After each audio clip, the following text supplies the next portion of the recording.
පෙරළමයි පළවෙනි දේ තමයි ඔයාලා තාම මේ ජීවිතේ මේ කාල සීමාවෙම විඳින්නේ මොනවද? දුකද සැපද කියහල්ලක? දුකනේ. පා වෙනවනේ. සැපක් කියලා එහෙම විඳලා තියද? වාහනයක් Tamanටම කියලා අරගෙනනේ. කරලා නැහනේ. ජීවිතේ සතුටක් කියලා ඔය යාළුවෙක්ට විහිළු කරලා ඔය තාත්තා ගෙනාවු කෑම එකක් කාලා ඔහම ඉන්නව ඇරෙන්න. එහෙම නැහනේ. එතකොට මේ කාල සීමාවේ ඇත්තටම ළමයි ඔයාලා මාර කට්ටක් කන්නේ. ඒ ඔයාලගේ කාලේ එනවා. ඒක මන් දන්නවා. ඔබට ඉගෙනගෙන යම් මට්ටමකට ආවට පස්සේ අපිට ඉගෙන ගත්තේ නැහැ කියලා. ඒ නැතත් ඔයාලා මොකක් හරි ගේමක් ගහලා ඔයාගේ ජීවිතේ හදාගෙන සල්ලි ටිකක් හොයාගෙන ඔයා දෙයක් කරනවනේ.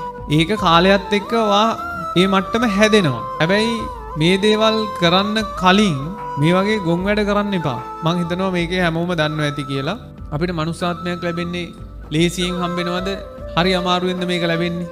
කලාතුරකින් ලැබෙන්නේ. ඒකත් ඔයා ඔය ඉන්නේ. ඒක හිතුවේ නැද්ද? ඔයාට ඔය ලැබිලා තියෙන්නේ ගොඩාක් දේවල් ලැබිලා තියෙනවනේ. සමහරු දැකලා ඇතිනේ ඇස් පේන්නේ නැහැ. උපතින්ම ඇස් අන්ධයි. ඒ වුණාට ඉතින් අපි දුක් වෙනව හැමතිස්සෙම නේ. අපි දුක් වෙන්නේ හැමතිස්සෙම අපිට නැති දෙයක් ගැන.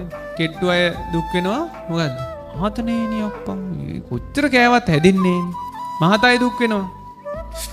මහත වැඩිනේ අප්පා කැතයිනේ. හැබැයි ආගන්න.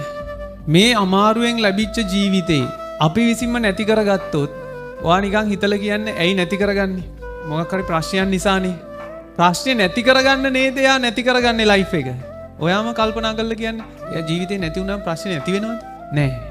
ආයි මුලින් ඉඳලා පටන් ගන්න එපා. හැබැයි විශේෂම කාරණේ තමයි පිනට ලැබිච්ච මනුස්ස ආත්මේ තමා විසින්ම නැති කරගත්තාම ආයි මනුස්ස ආත්මයක් ලැබෙන්නේ නැල්ලු. එක්ක සතෙක් මොනාහරි එක්ක මල පෙරේතේ කුම්බාණ්ඩේ නේ නැත්තම් නිරේ. කරපු වැරදි එක්ක තමයි තීරණය වෙන්නේ. මෙච්චර මනුස්සාත්මේ තව ටිකක් අහගන්න. ආයුෂ තියෙද්දී ඔයා විසින්ම නැති කරගෙන තව ඔయిత වඩා ලොකු ප්‍රශ්නයකට නෙමෙයිද ඔයා යන්නේ.